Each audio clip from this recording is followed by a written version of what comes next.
నమస్తే అండి, నేను రజాక్. వాడెవడో ఒకడు చేతిలో పేపర్లు పట్టుకునేవాడు మెగాస్టార్ చిరంజీవి గారి బ్లాక్ బస్టర్ కొట్టినటువంటి మనశంకర్ వరప్రసాద్ అనే సినిమాకి నెగిటివ్ రివ్యూ ఇచ్చినాడట. ఆ క్లిప్స్ ఏమో మన దాకా వచ్చినాయి. ఒక పనికిమాలినోడు, సినిమా చూడడం రానోడు, సినిమా అంటే ఒక అర్థం తెలియనోడు, కోడిగుడ్డు మీద ఏకలు పీకేవాడికి, వాడి బ్రతుకంతా నెగిటివిటీనే మోసుకొని చచ్చేవాడికి, మెగా ఫ్యామిలీ అంటే చిరంజీవి గారన్నా, పవన్ కళ్యాణ్ గారన్నా, రామ్ చరణ్ గారన్నా, చివరాఖరికి తెలుగు చిత్ర పరిశ్రమ అంటే కూడా కిందంతా మండిపోయేవాడికి మరి అట్లాగే మండుతూ ఉంటుంది కదా. వాడు ఎందుకు ఒప్పుకుంటాడు నాకు తెలియక అడుగుతాను. వాడు దేనికోసం ఒప్పుకుంటాడు? సినిమా బ్లాక్ బస్టర్ హిట్ కొట్టిందని ఎందుకు ఒప్పుకుంటాడు? ఆ శిఖరం, మెగా శిఖరం ఏం కొట్టిందో ఈ రోజున సామాన్య ప్రేక్షకులంతా చెప్తా ఉన్నారు. తెలుగు సినీ అభిమానులంతా కూడా థియేటర్లో సందడి చేస్తూ ఉన్నారు, ఎగురుతున్నారు, గెంతులేస్తున్నారు, మీసాలు తిప్పుతూ ఉన్నారు. ఒక్కొక్కరు రేంజ్లో పొర్లు దండాలు పెడతా ఉన్నటువంటి పరిస్థితి. ఆ శిఖరాన్ని ఎవడో కోన్కిస్క గొట్టంగాడు ఏదో ఒక మాట అంటే, సినిమా ఫ్లాప్ అంటే మనం పట్టించుకోవాలా? అంత అవసరం ఉందా? వాడి దగ్గర అంత సత్తా ఉందా? దమ్ముంటే ఒక సినిమా తీయమను. అనిల్ రావిపూడి గారు 9 సినిమాలు తీసినాడు, 9 బ్లాక్ బస్టర్ హిట్ కొట్టినాడు. వాడి బతుకు ఒక షార్ట్ ఫిల్మ్ తీయమని చూద్దాం, తీస్తాడేమో. వాడి దమ్ము చూపించమని చూద్దాం, వాడి సత్తా చూపించమని చూద్దాం. నోరే కదా, 2 పేపర్లో రాసుకుని వచ్చేయచ్చు. ఏముంది, అడి తిప్పి లాగొచ్చు. ఒక సినిమా అంటే మీనింగ్ తెలియనోడి గురించి మనకి డిస్కషన్ చేయడం ఏదైతుందో దీనికంటే దరిద్రం కోటి లేదు. ఎందుకో చెప్తాను. సినిమా అంటే ఏంటి? పాతకాలంలో కథలు చెప్పేవాళ్ళు, ఆ తర్వాత ఊరూరా తిరిగి నాటకాల రూపంలో వేసేవాళ్ళు. ఆ తదనంతర కాలంలో డ్రామాలుగా మారినాయి. ఆ తర్వాత కాలంలో సినిమాలు. ప్రతి చోట ఏం చెప్పబడుతుంది? ఒక స్టోరీ చెప్పబడుతుంది. సినిమాలో స్టోరీ ఉందా? మనకి ఏం కావాలి కొత్తగా? నాకు తెలియగలుగుతాను.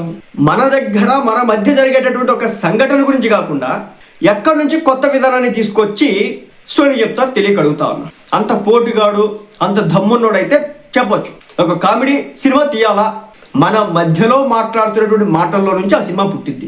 ఒక హర్రర్ తీయాలా, మనలో ఉన్నటువంటి భయం నుంచి ఒక సినిమా పుట్టింది. ఒక యాక్షన్ మాస్ ఆ జోనర్లో మనకు ఒక సినిమా కావాలా, ఎక్కడి నుంచి పుట్టింది? రాయలసీమ అనే ఒక దాని నుంచి, లేదంటే కనుక కుట్రలు కుతంత్రాల దగ్గర నుంచి ఆ బ్యాక్ డ్రాప్లో పుట్టించుకొస్తాం. ఒక్కొక్క జోనర్కి మన మధ్య జరిగేటటువంటి ఒక కథాంశంతోనే సినిమా బయటకు వచ్చింది.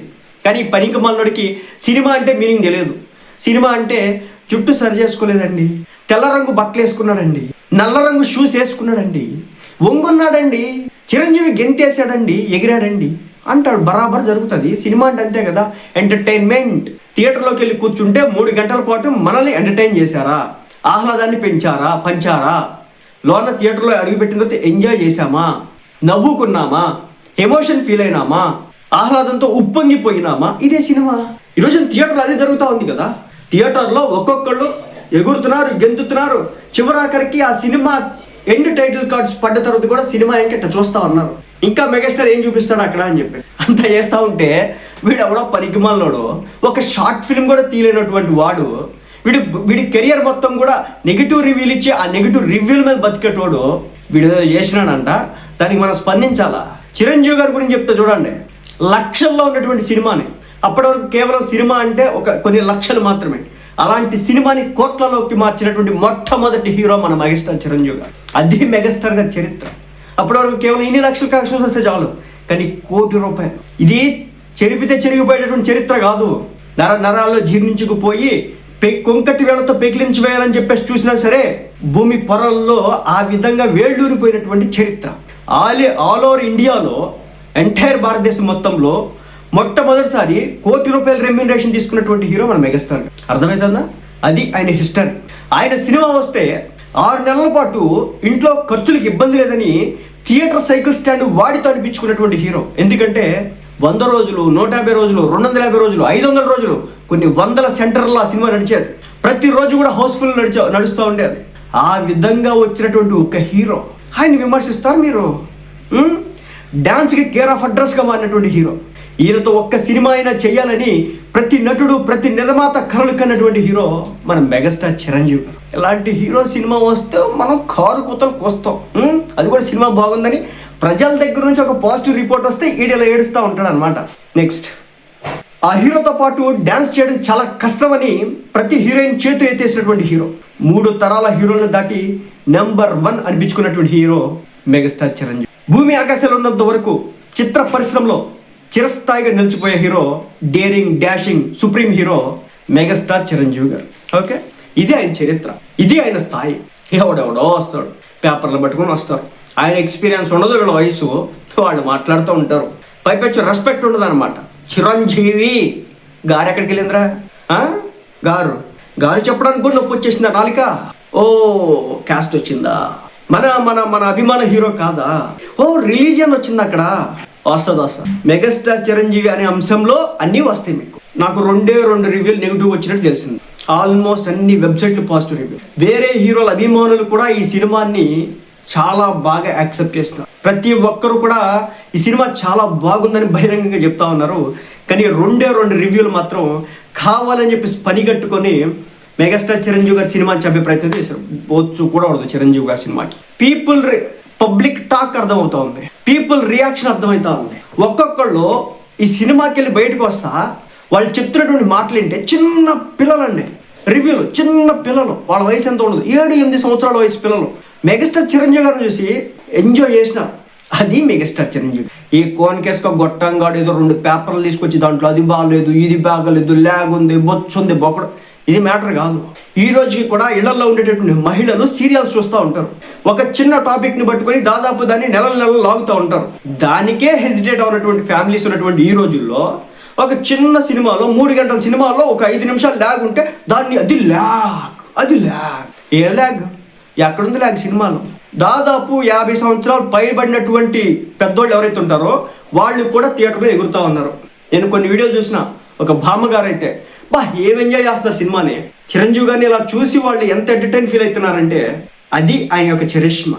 అనిల్ రావుపూడి స్టోరీ అంటారా, అద్భుతంగా ఉంది. ఎమోషన్ ఉంది, ఫన్ ఉంది, ఎగ్జైటింగ్ గ్రిప్పింగ్ నరేషన్ ఉంది. ప్రతి ఎడ్జ్లో కూర్చోబెట్టుకున్నాడు, ఎంజాయ్ చేసేలా ఉంది.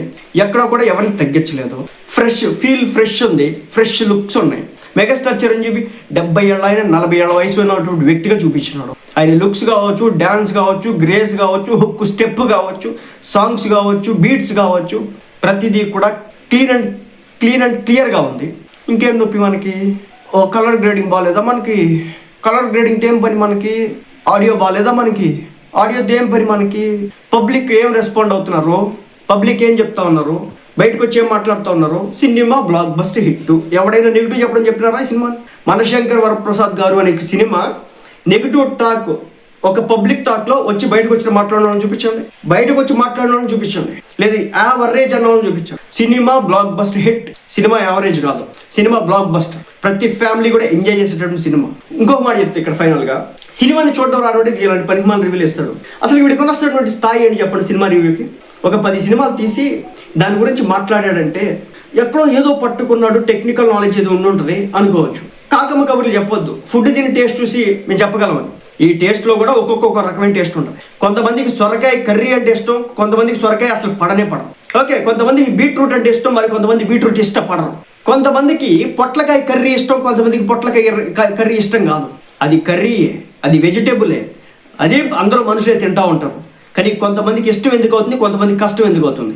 కాబట్టి ఇక్కడ మెజారిటీ పీపుల్ ఆ సినిమా మీద ఇష్టాన్ని చూపిస్తూ ఉంటే వీడి మాత్రం ప్రతి సినిమా మీద, అంటే నాకు తెలిసి మనుషులు అన్న తర్వాత కొన్ని కూరగాయలు పడవు. ఒక బీరకాయో, ఒక సొరకాయో, ఒక కాకరకాయ, ఇలాంటి వాటికి మాత్రమే కొంచెం దూరంగా ఉంటాడు, ఎందుకంటే చేదు ఉందని.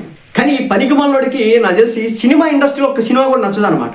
ప్రతి సినిమా మీద ఏడుస్తూనే ఉంటాడు. మరి కళామ్మ తల్లి తిండి పెడతా ఉంది ఈ విధంగా రివ్యూలు ఇచ్చుకుంటే కూడా. మరి అలాంటి సినిమా ఇండస్ట్రీ మీద పడి ఏడ్చేది ఏదైతుందో నాకైతే అర్థం కావట్లేదు. రాజాసాబ్ మీద పడి ఏడ్చారు నిన్నటి దాకా. సరే, అది అటైందా ఇటైంది అది పక్కన పెడదాం. కానీ ఏడ్చడం వల్ల ఇంకా చాలా లాస్లోకి వెళ్ళింది. ఒక మంచి సినిమాని కూడా చంపే ప్రయత్నం అయితే చేస్తున్నారు వీళ్ళు. ఇది ఒక మాఫియా అండి. మెగాస్టార్ చిరంజీవి గారు ఒక మంచి నిర్ణయం తీసుకున్నారు. బుక్ మై షోలో రేటింగ్స్ ఏవైతున్నాయో వాటిని క్లోజ్ చేయించినారు. రాబో రోజుల్లో రివ్యూ చెప్పాలంటే కూడా కొంచెం భయపెట్టే స్టేజ్కి అయితే ఒక బ్యాచ్ అయితే తీసుకురావాలి. నేను మళ్ళీ చెప్తున్నా, బాలయ్య బాబు గారి సినిమాకి నెగిటివ్ రివ్యూ ఇచ్చినా నేను ఇష్టపడను. కష్టపడి తీసినాడండి. నచ్చితే జనం వెళ్తా, నచ్చకపోతే వెళ్ళరు. మనం ఎవరైనా చంపడానికి సినిమాని? పబ్లిక్ అంతా 95%, 98% వరకు సినిమా బాగుందని చెప్తా ఉంటే సినిమా బాగలేదని చెప్పేసి ఒక్కడు చెప్పి కొన్ని 100,000 మందిని చూడకుండా చేస్తున్నాడంటే మరి ఇలాంటి ఏమనాలి? వీడు దీంట్లో ఏమైనా ఇన్వెస్ట్ చేస్తుంటే ఏమి ఇన్వెస్ట్ చేయలేదు. వీడు బొకడాకి $30 పెట్టి సినిమాకి వెళ్తాడు అంతే, అంతకుమించి ఏం లేదా. వీడు పెట్టే బొకడా $30కి ఎంటైర్ సినిమాని కొలాప్స్ చేసే ప్రయత్నం చేస్తూ ఉంటాడు. సో వీళ్ళంటి వాళ్ళ మీద చర్యలు తీసుకోవాలి. వీడు ఎన్ని పేపర్లు తెచ్చినా కానీ అది ఆగదు. మెగా ఫ్యామిలీ మీద ఎంత ఏడు ప్లేట్సినా కానీ అది వర్కౌట్ కాదు.